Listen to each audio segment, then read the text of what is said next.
So good morning, everybody, again. I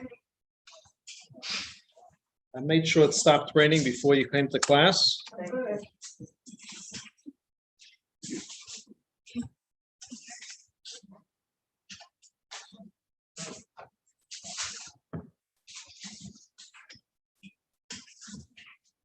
So today, Tuesdays, we have everyday ethics. I think everyone was here in the past at some point, so I don't have to give introductions. What we do is we present a case, we open up for discussion. Maybe you want to call it argument. Just kidding. And then we present the Judaic source. So today's case, I think is quite common, and it can take on many forms. Especially in today's environment, that it is difficult to find employees. I don't know if you're familiar with this or not, but for a variety of reasons. I'm not going to get now into it, so we're not going to talk politics, but there's a variety of reasons. But that's the reality. Even the institution is short-staffed. At the beginning of the season, they were short-staffed by close to 200 college students. Good morning. Good morning. Take this with you. Thank you. Is that a boy or a girl? It's a girl, Golda. Golda. Could she read too? Not yet. Not yet. Okay. We're working on it. So they're encouraging everybody to go online, because if you come to the window, you have $5 to get your ticket. Yeah, but the problem is that when I did it online, it wasn't available. So I mean, it's probably the short staffed of the IT department too. So, but in any case, so this is the environment that we live in, and this applies to restaurants in the city and many areas. So we're talking about babysitters. I mean, all these examples. By the way, this is the continuity. I love this noise. This is the continuity of Judaism. So.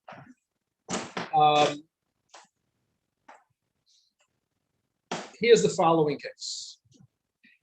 You want to hire a babysitter, you want to hire a cleaning help, you want to hire fixing help, repair work. You want to rent out your apartment. It doesn't make a difference what the example should be. And the common denominator of all these cases and any others that you can think of is that you have a set price that you want to pay. And the other party has a set price that they want to get paid, right?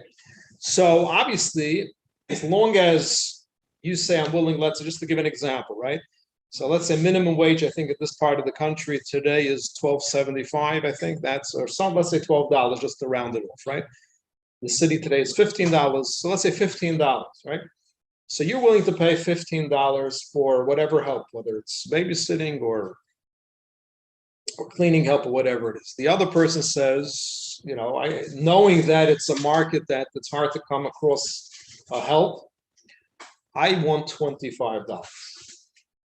Okay, there are people that get paid $25. That's fine. That's what I want. I'm not willing to pay that amount. I mean, it's not $10 difference. If you times it by a full days of work, it's an $80 difference, right? So you each go your own way. So I'm not going to hire you. I need the work done on Thursday, let's say. I can't pay that extra amount of money. I'm not willing to work for less money. It comes Thursday morning. And you're desperate. And the other party is desperate. They haven't found any other employment. And you haven't found anyone to do the work for you. So one of the two reaches out to each other without, at this point, committing to a particular price. Each one assuming that since the other is desperate, it's the price that they initially agreed upon,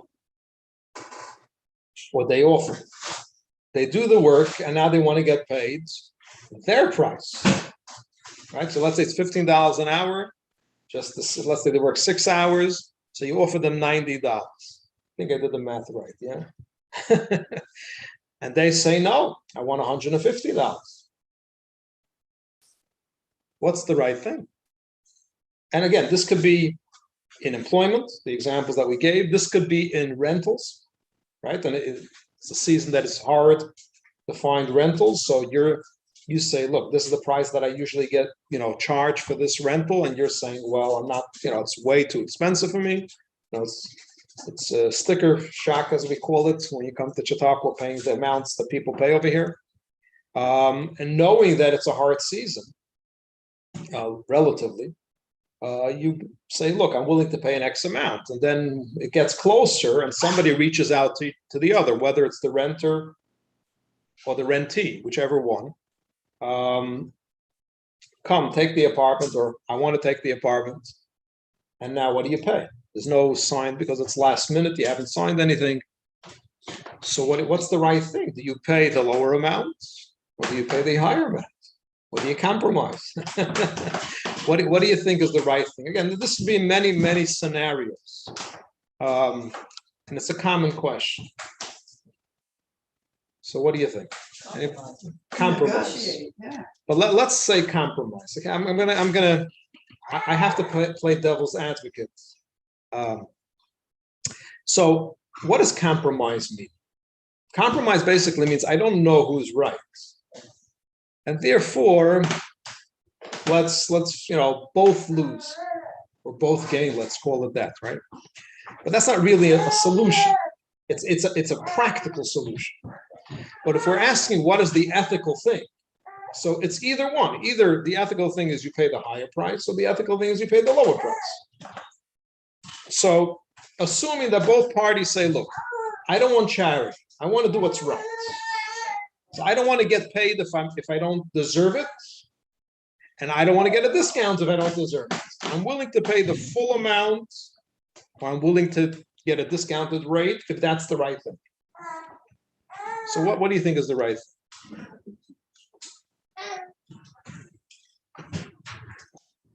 Before you look at the shisa. Anybody?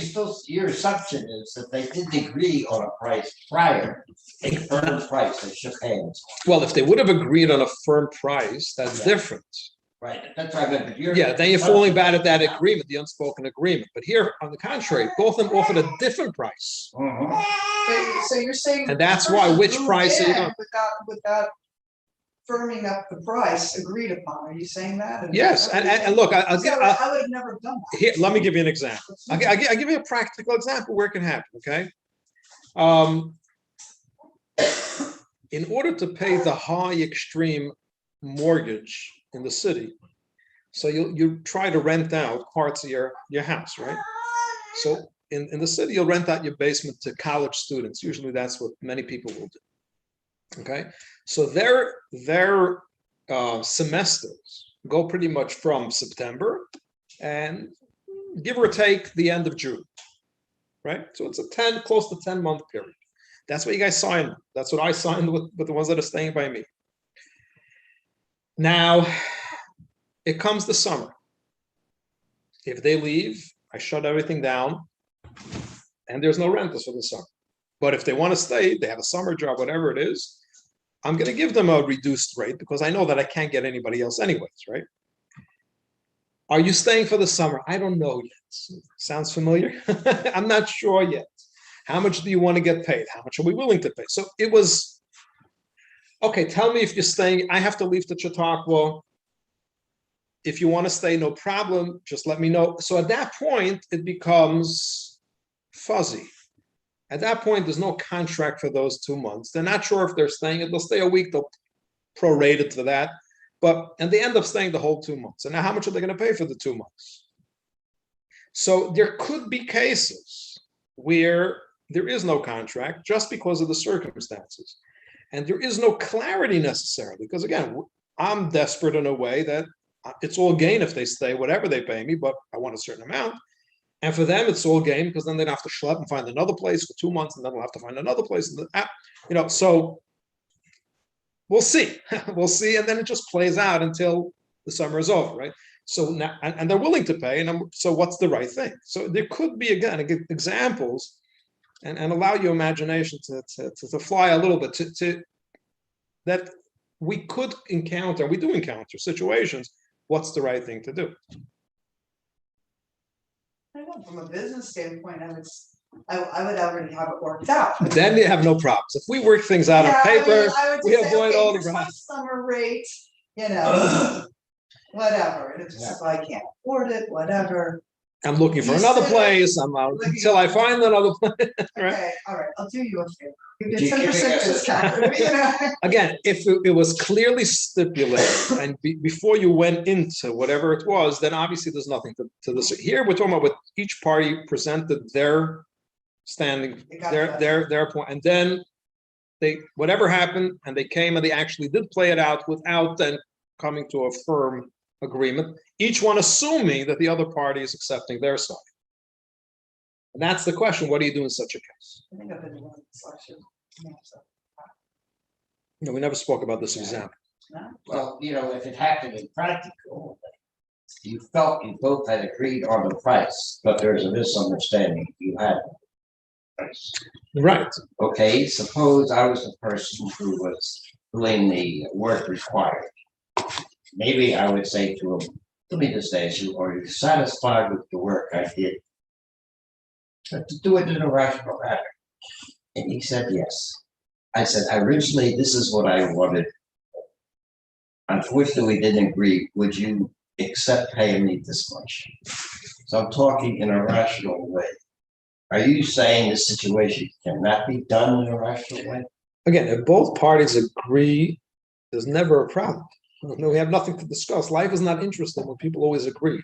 Okay, so you're So- interested in owning one person. So the point is, I'm asking in a case, and remember, if it's small amounts of money, usually, whatever, as you say in Yiddish, kapara, let it be an atonement. But if it's larger amounts of money, or if it's people that are struggling with money, even if it's smaller amounts of money, I mean, take an example of a contract. And I think you brought in a very interesting argument, and I'll get to that in a second. You hired a contractor, right?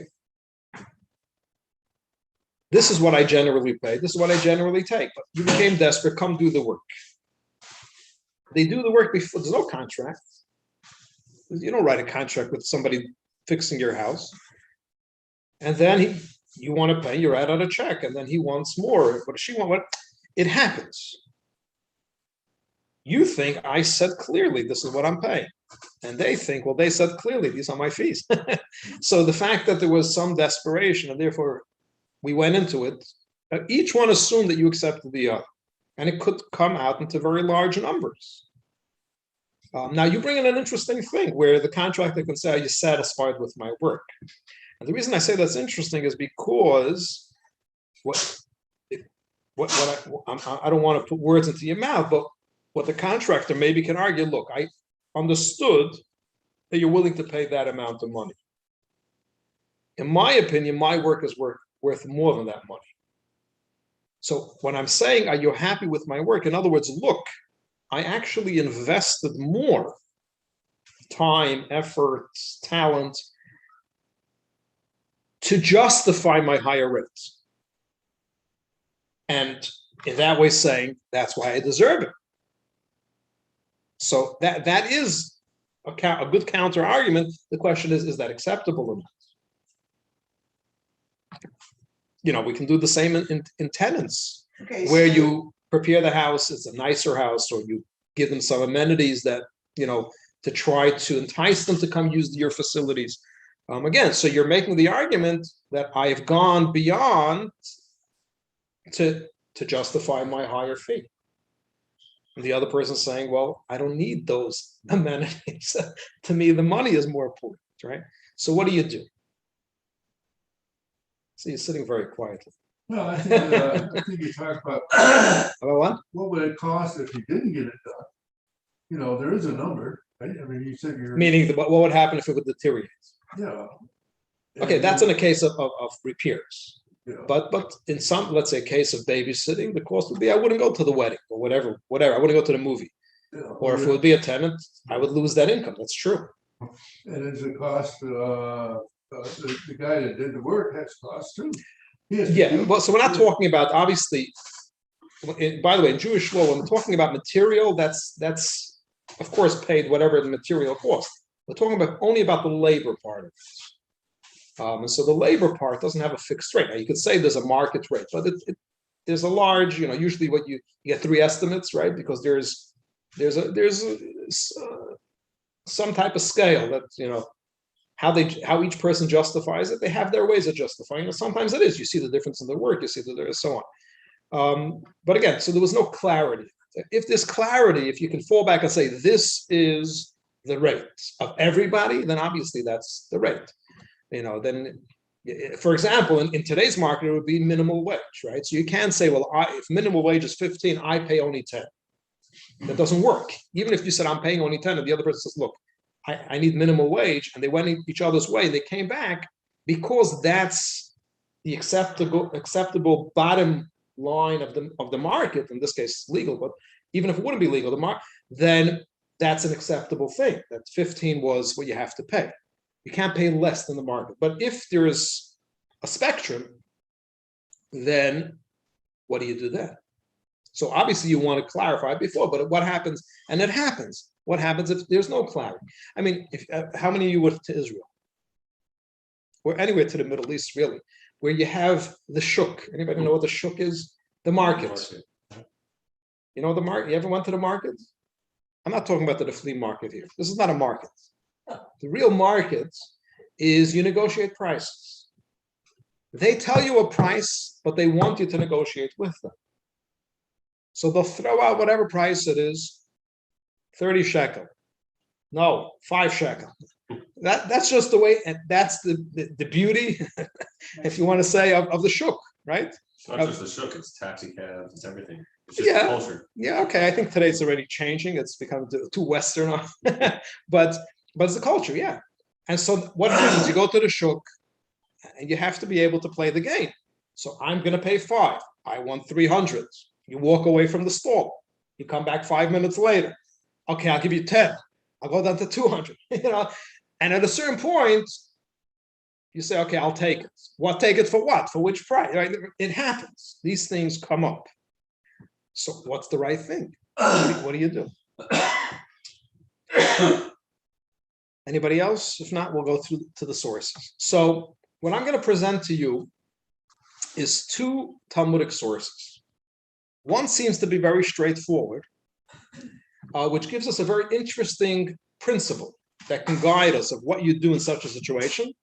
But then the second will be seemingly contradictory to what we said, just to give you a little bit of a Talmudic a flavor over here.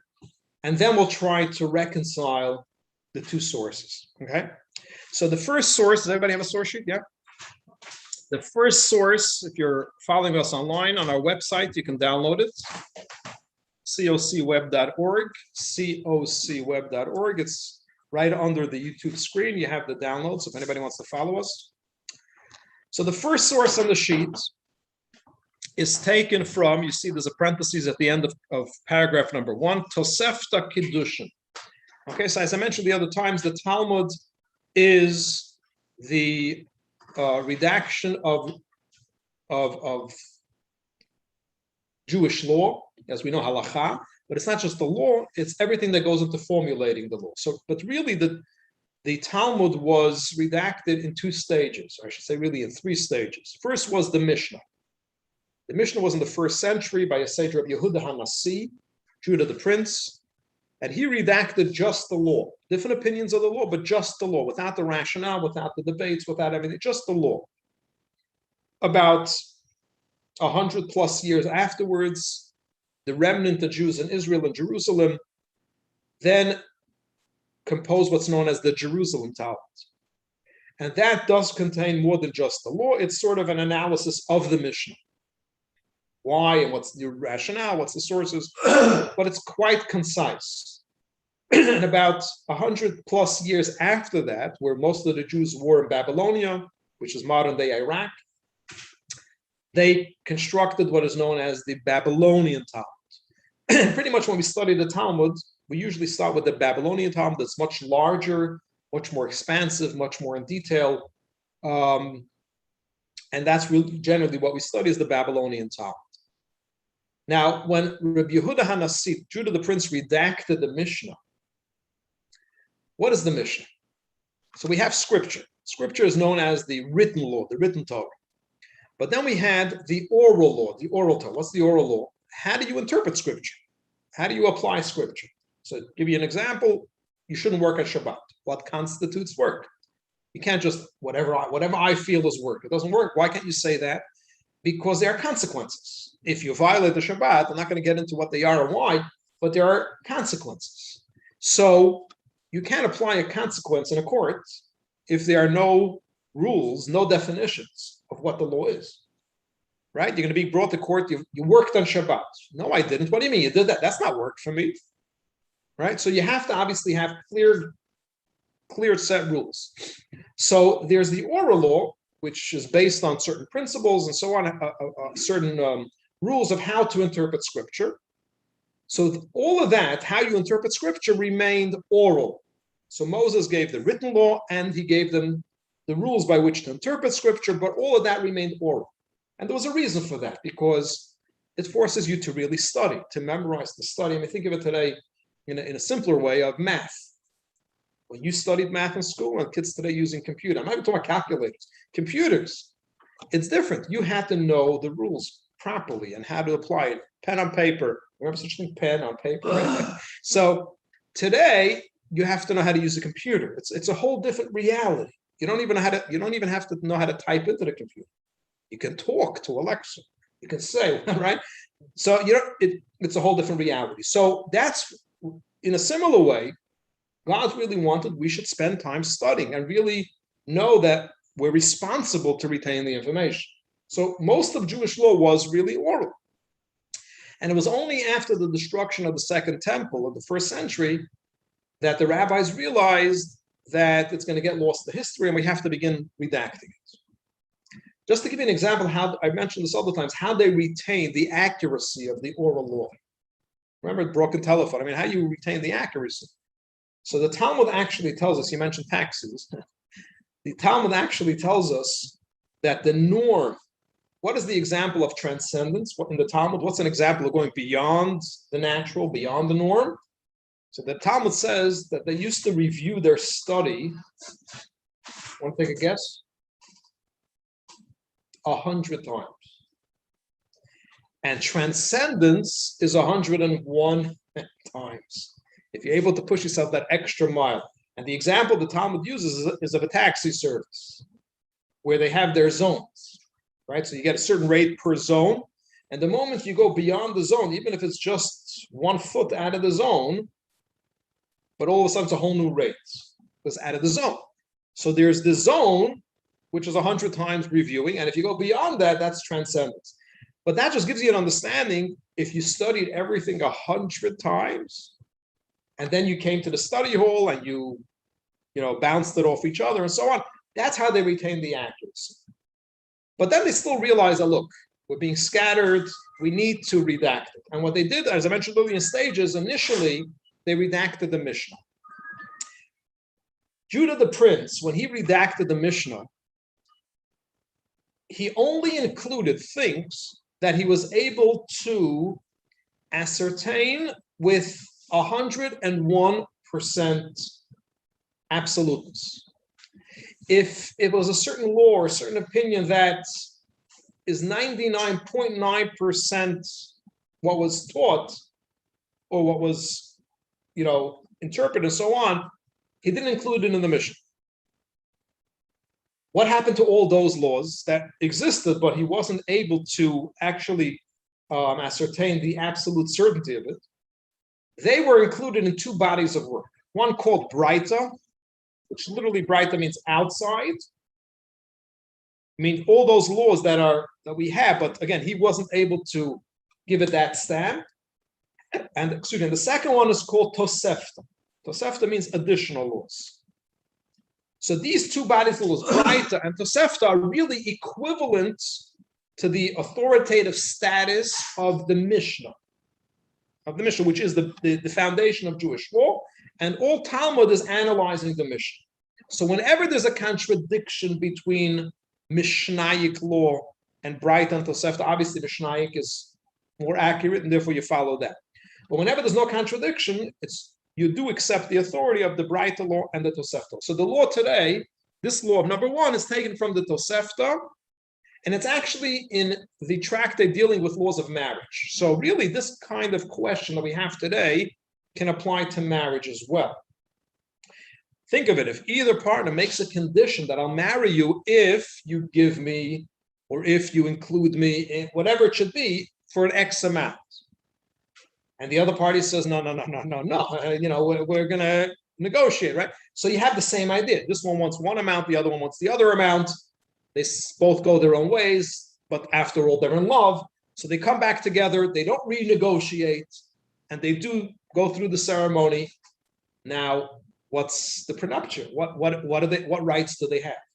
So the same kind of question would apply, by the way, to marriage as well. So that's where it's brought. I've taken out the part of marriage, not to get stuck in the marriage part, but it's the same law. So number one tells us the following. If this one says for a mana is 100 zuz. So think about $100 bill, whatever, for a mana. And else, I'm willing to buy it for 100 zuz. For 100, let's just use common $100. The other says for 200 zuz, I will sell it. I want to sell it for $200. I'm not willing to sell it for $100. And they each go home. They don't come to an agreement that I'm not going to sell it, I'm not going to buy it. And they go their ways. And afterwards, they pursue each other. They come and they actually make the transaction, not monetary, because in Jewish law, there's actually, biblically, money is with what you acquire something. But rabbinic law actually said money is not good enough. You actually have to take possession of it. And there's a rationale behind it. The rationale is, imagine I paid you. Let's say in today's market, it's very easy to understand. Imagine you paid online for something. And then a fire breaks out in the warehouse. If you already sold the item because money caused that transaction to take effect, then you don't feel responsible for the item. I mean, if I could, I'll save it. I'll be a nice, but I don't feel responsible. Take insurance out of the picture because that's a modern phenomenon, right? But if you say that you haven't really sold it until the buyer actually took possession of it, even if you got paid, then you guarantee that if something happens before he took possession, the seller will do whatever they could to protect the item. So really, to protect the buyer's rights, if you want to call it, the rabbis instituted that acquisition is not based on the money, but it's really based on taking possession of the item. Of course, you have to pay. You took possession, you have to pay, because that's what you acquired. So now you owe him the money, but really we look at taking possession. So therefore, in such a case, I'll buy it for 100, I'll sell it for 200, you go your way, you come back, the buyer comes and takes it. I'm buying it before he paid for it. So just by taking it, he took possession. Now the question is, how much does he owe? Does he have to pay 100? Does he have to pay 200? So the Talmud says the following rule, which is very rational, very simple. If the buyer pursued the seller, knows who initiated the transaction. If the buyer is the one that initiated, he went to the seller and said, give it to me, or he went to the warehouse and took it. So then they should do whatever the seller said. If the seller pursued the buyer, they do whatever the buyer said. So knows whoever initiated, the assumption is that they agree to the other party's terms. Makes sense, right? Pretty straightforward. So that's, if we just read this Talmudic source, that's how you would apply this. Who is the one? Let's take the example of the babysitter or the contractor or the tenant. That doesn't make a difference what example. Who is the one that made the phone call? Come do the work, or I'm coming to do the work. If it's the employer, so then you would pay the rate of the employee.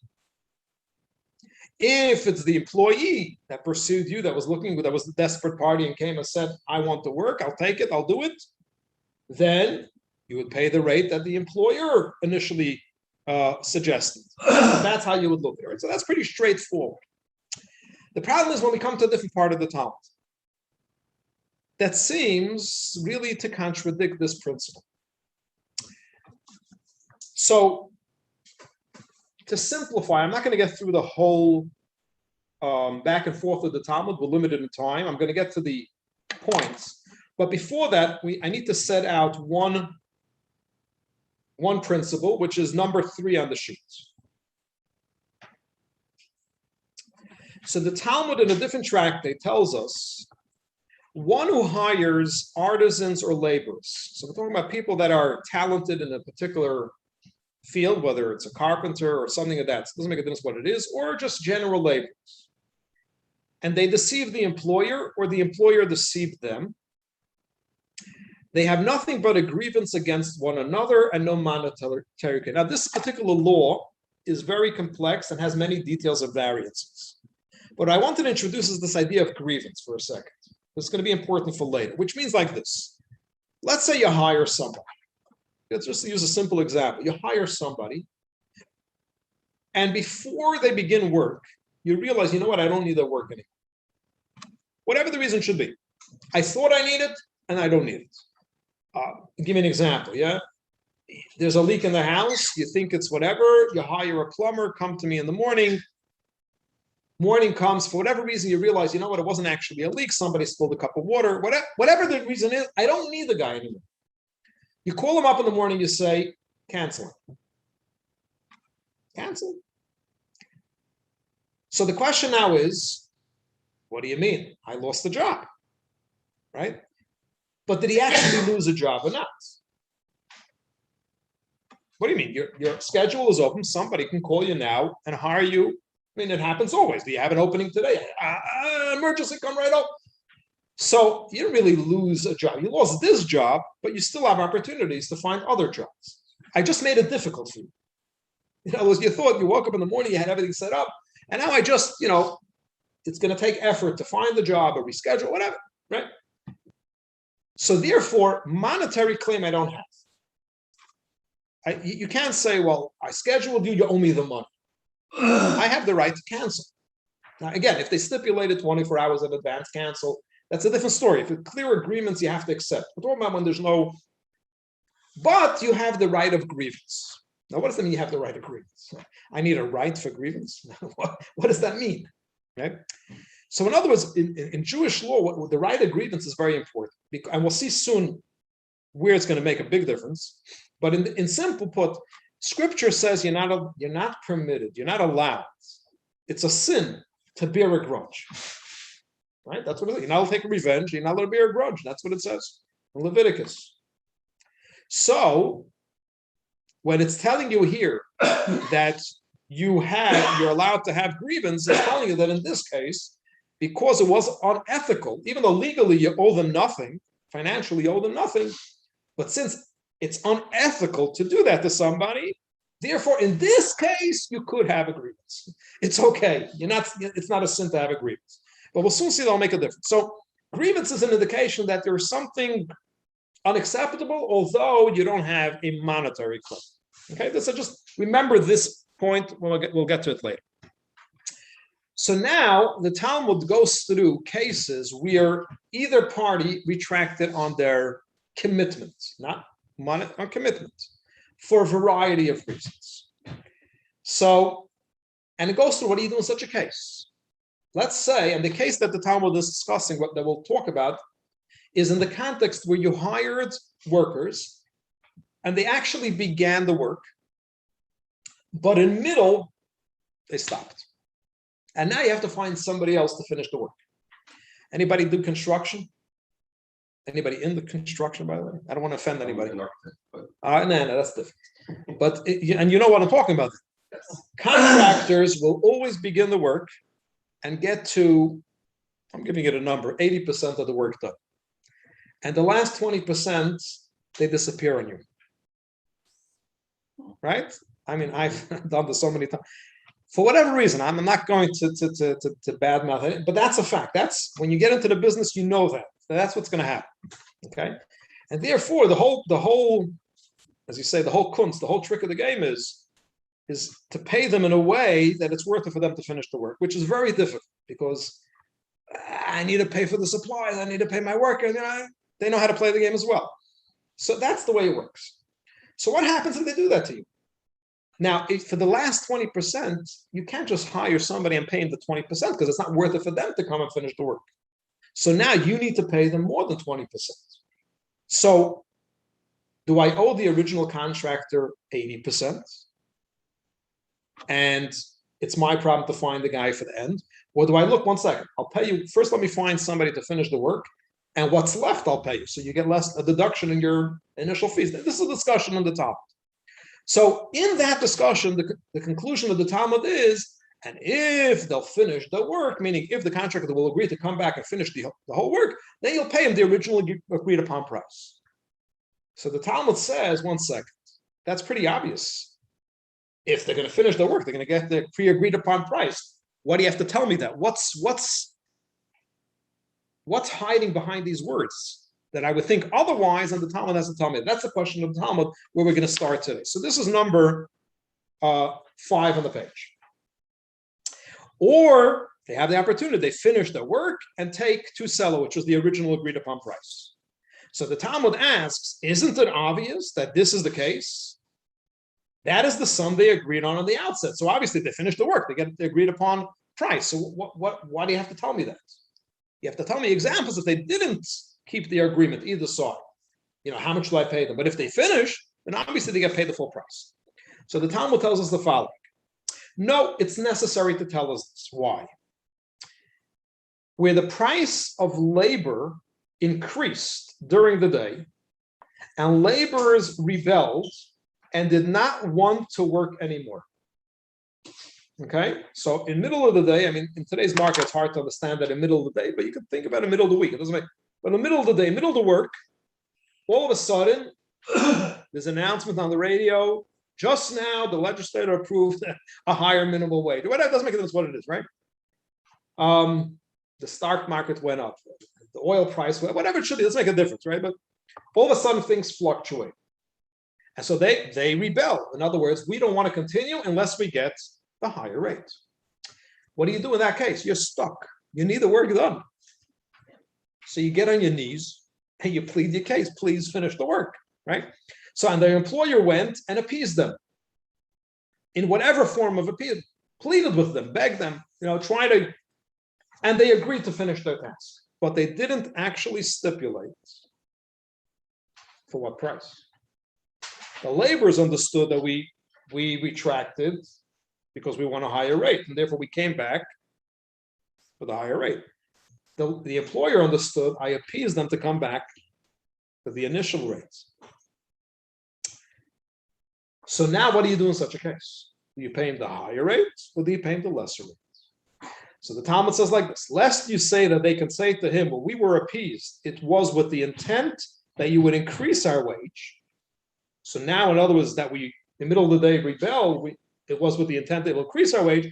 Therefore, the Braita teaches us, when it says when they finish their work, they take the originally agreed upon price, that the employer can say to them, I appeased you with the intent that I would trouble myself for you by providing you with superior food and drink, not that I would increase your wages. I'll make your working conditions better, but not that I'm going to increase your wage. And therefore, they have no rights to an increased wage. That's what the Talmud says here. Okay? The flip side of the same thing is the next page. If it works the other way around, if there's a decrease in the rate, right? So this is again, they finish the work and take to sell it, which was the originally agreed upon price. So the Talmud again says, isn't it obvious? If they finish their work, they get the originally agreed upon price. So Talmud says, no, it's not obvious. Why? Because it's necessary in a case where the price of labor decreased midday. And now the employer rebelled. I don't want to pay you the higher rate. I want to pay you now the lower rate. Seeking to cancel the agreement. And the laborers went and appeased them. They begged, we need work. We want to continue. So that he would let them continue their work. Now the question is, he wants to pay the lower rates. They want the original rates. What do? Right? They think that they appeased him to pay the original rate. He says, I was appeased to pay the lower rate. How do you work this out? So therefore it says when they finish the work, they get the original rate. While lest you say the employer can say to them, when I was appeased, that was with the intent that you would decrease your wages for me. Therefore, the Brisa teaches us that the laborers can say to him, when we spoke, it was with the intent that we will do improved work for you. No, so that we'll keep the higher rate, but we'll do something more to justify it, but not that you'll decrease our wages. So what do you see from both of these examples? Again, if it went up, so then the employer wants to back out. If it went down, if it went up, then the laborers want to back out. If it goes down, then the employer wants to back. That you pay the originally agreed upon price, right? Now, if you take the principle that we laid out in number 1, what was the principle in number 1? That when two parties offer a different rate, how do you measure what you do? Whoever approached the other. Who reached out to the other. If we apply that principle to this discussion of employer-employee relationship, what should have been the ruling? Whoever approached each other. So let's play it out. If they were working and midday the rates went up and they backed out, we don't want to continue. We want a higher rate. Who appeased who? The employer appeased the employees. He approached them. What should he pay? The original rate or the increased rate? If he approached them, he should pay their terms, which is the higher rate.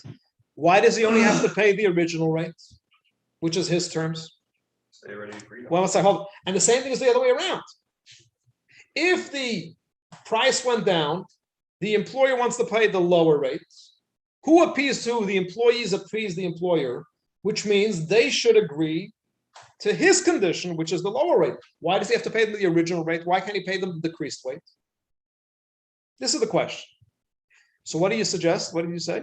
Well, I don't think there's similar cases because the first one, there was a fuzziness to it. The second 2 cases, they already agreed on a rate. Oh, okay. So seemingly that would be what he's saying, very straightforward. Before, we didn't come to any agreement. So there's nothing to fall back on. Even though each one had a price, and you could assume that I'm falling back on their price, but there was no agreed upon price. And therefore we say, how do we know? Whoever is submissive to the other, meaning whoever initiates, whoever's running after the other party has the upper hand, and therefore you follow what they suggest. But in this case, there was already an agreed upon rate. And if you want to add to it, they already began working for that rate. So therefore, we don't apply this principle. Why? Explain to me why. What's the difference? What is the difference? If we already had agreed upon rates, but we stopped work, they rebelled. They stopped employment. And saying now we're not continuing with that agreed upon rate. So we're now starting a new agreement. Can't do that. Why? Because you already have an agreement. Let me stop a second. Let's stop a second. Let's understand. Could the laborer back out midday say, I don't want to continue working? They could, but they won't get paid. They won't get paid, but they can stop. They can stop and say, I'm not working anymore. Could the employee, could there be a case where the employer could say, I don't need your work, you're fired? Not just legally, but even ethically, could there be such a case? There could. Now there are scenarios, right? But so they said we're not, either party said we're not continuing. We're finished. What we did until now is over. Now, seemingly, we're starting fresh. And each one now is saying, I want the original rate, I want a new rate. But the fact that I'm using the original rate as a model is irrelevant, seemingly. At this point, I'm starting a new employment, a new engagement, a new agreement.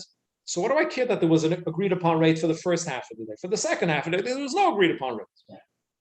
Well, in a business sense, I was a business.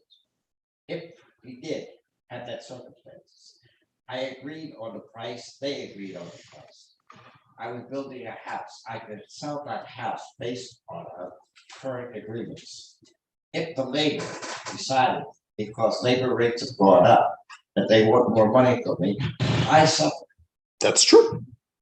So ethically, why? And if you don't get, and if you, and if, Why are you making me suffer? Because I can't sell the house at the increased rate. And I had put myself out to pay. But you're talking, wait a minute, but the flip side is that they say that they're suffering. what? The flip side is that the laborers say that they're suffering because they can get paid much more. No, they're not suffering because. Why is that not suffering? They agreed on the price.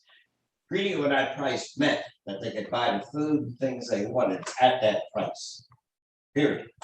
If their labor could go up in the future, that doesn't mean that the money I'm paying them now won't satisfy their basic needs. So 1 second, you're saying, in other words, that you hired somebody and the rates go up. Yeah. And you're suffering, they have to suffer with you. Yes. Well, you're just talking the word suffering. I copied your, I copied your word. I mean, you can't, you You're trying to can't, negotiate you for that. can't run your business based on the fact that some unknown forces might make you change your price. I understand. That's from the employer's perspective, and that's his argument. The employer's perspective, on the other hand, is we have an opportunity. You said something good. I just want to add to what you're saying because it's important, because we're going to see that this nuance, and not just, playing devil's advocate, there's a nuance here that we have to add. So because time is limited, I'm going to lay it out. Here's where grievance comes in. I told you before, there's a case where you're allowed to have a grievance. You have no monetary claim, but you're allowed to have a grievance. You were wronged, even though you can't claim anything on it, but you were actually wronged. It was ethically unacceptable. There are certain cases where you weren't wronged. For example, just to use the example of you hired somebody, the plumber that I gave you, he was wronged. The day started, it's in the morning, and it's going to take effort and time to find now new job opportunities. It's possible, again, if he lost job opportunities that he can't recap, then he has a monetary claim. That's a whole different story. But if he could recap, but it takes effort, so therefore you cause them aggravation, you cause them to put in more effort, and therefore he's allowed to have a grievance. He was wrong. He's allowed to have a grievance. But there could be times that he wasn't wrong. Absolutely, he wasn't wrong. For example, I'm going to throw out an example. In the city, when contractors do work for you, where do they get their workers? So if you want to pay a high rate, you go to the union. But otherwise, you go to Home Depot. And outside in the parking lot of Home Depot, you have hundreds of people that are looking for work, standing in line, waiting for you to hire them. So you drive up and you say, I need 5 people. Okay, so 5 people. First guys, let's say, standing in line. We're in. A minute later, the contractor calls you on the phone. I need only 4 today. You say, one of you is out. Number 5 on the line, you're out. You didn't cause any grievance because he didn't have job opportunities lined up, and the next guy behind you in the car will drive up and he'll get another opportunity immediately. That's not the issue. So in such a case, you don't even have a grievance against, because you really did nothing wrong to him. Maybe he put his hopes high for a second, but it's really a matter of minutes. He's going to get work. He has no problem. He did nothing wrong to him. That's a case where he has no grievance. So therefore, the way to reconcile this part of the Talmud with the earlier part of the Talmud is the following. If it's talking about a case that they had an originally agreed upon price, and by you reneging on that original agreement, the other party is allowed to have a grievance against you. Therefore, you could make the argument that the other party agreed to the original agreement in order to avoid that grievance. So let's play it out. Start working, rates go up. Rates go up. The laborers say, we're not working unless you pay us higher. No, I'm paying the original part agreements. And at some point, they continue, you appease them and they come back to work. Right? That's the nuance, no? Wait, hold on a second. Yeah, that's the nuance. Exactly. They come back to work, right? So what should be the rule? That since the employer pursued the employees, he should pay the increased rates. Here we say no. Here we say, why were they appeased to come back to work, not because of the higher rate, but because they did something wrong to the employer. He's allowed to have grievance. So to undo the grievance, they came back to work. Which means to undo the grievance means that they accepted the original rate. But what would be in a case where he has no grievance on them? They didn't wrong him even ethically. Then, if he pursued them, what would he have to do? He would have to pay the higher rate. Unless he clearly says that I'm not doing it only for the lower rate. Or they're saying we're not doing it only for the higher rate. Then, but otherwise, if there's no grievance, and you pursue them, then you agree to their terms. So this is a nuance, but it's important because again, in cases of tenants, you can't say there's necessarily agreement. Maybe even there is. Maybe it's too late, too close to the season. That maybe I could try to find another tenant, but it's going to take a lot of aggravation and a lot of work and a lot of effort. And therefore, even though I might not have a monetary claim, but I have at least a grievance. If there's a grievance, then I don't care which party pursue the other. Then we go to the original agreement because we assume that you're trying to undo the wrongdoing. But if there's no grievance, it's early enough it's a year before, and there are people looking up and down for your apartment. You have a beautiful apartment, you're going to find somebody else. And the guy says, I'm not taking it at the end. And then you look at who pursues who, because then it's like a brand new agreement, because we sever the previous agreement. There's no bond. I'm not bound to it, not even by grievance, by anything. So if it's a brand new agreement and either party offers a certain amount, then you look at who pursues who. Are we clear about this? I think we're pretty clear. Yeah? Are you assuming that grievance has some effect in law? In ethics. What? It has an effect in ethics, and therefore it has an effect on how to understand what the intent of either party was. I think, can I just add something? Yeah. I think from the ethical dimension, it's interesting that there's something really beautiful in the last piece that we read, because it shows basically how you should respond to someone's grievance. So for instance, the person, let's say, who's hiring the labor, and then the rates go up, right? They still agree that they're gonna have the same rate, but he says, you know what, I'll give you better food and drink when you work for me, right? He's not obligated to give them better food and drink, but because the rates went up, he's doing something nice. He's appeasing them. He's appeasing them, and then vice versa, right? Better work. Right, we'll do better work for you, even though the rates went down. We'll do better work for you. So this isn't contractual, but it's ethical to do that. So it's a fuzziness that's a positive fuzziness as opposed to the negative fuzziness we saw in the beginning when people, right? So keep. Yep. Okay, I think we'll stop here. If you have any questions. I still like the idea of a written contract. Absolutely. Absolutely. Yeah, I mean, I want to tell you something. this Jewish is- law says Yeah. that even though there's a great mitzvah of giving people loans and actually interest-free loans, but a wise person should never give a loan without either two witnesses or some type of security or a written contract. Yeah. Because with all good intent, and even though the borrower feels indebted to them, when you have fuzziness, it doesn't work out for neither party. To the minimum, there's grievances. That's How would they could you, stay a as lifetime. rabbi, how would you put a price on the ethical agreement between the two? Okay, the contract is for this, I realize you're gonna have a higher rate, a little bit higher prices for base, I'll pay you. That's just between. So what's the But question? if it wasn't done in that way, then you're going back to say, who first asked for the help? Right, but even if they have an agreement to work for each other, in Jewish law, the employee is not the employer is not the master of the employee.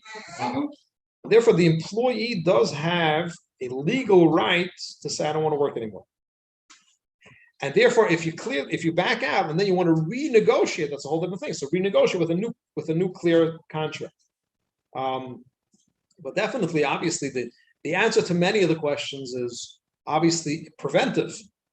Preventive is to have a contract, but the questions are going to always come up after fact. And now the question is, both parties want to do what's right, but they're asking what's right. Okay.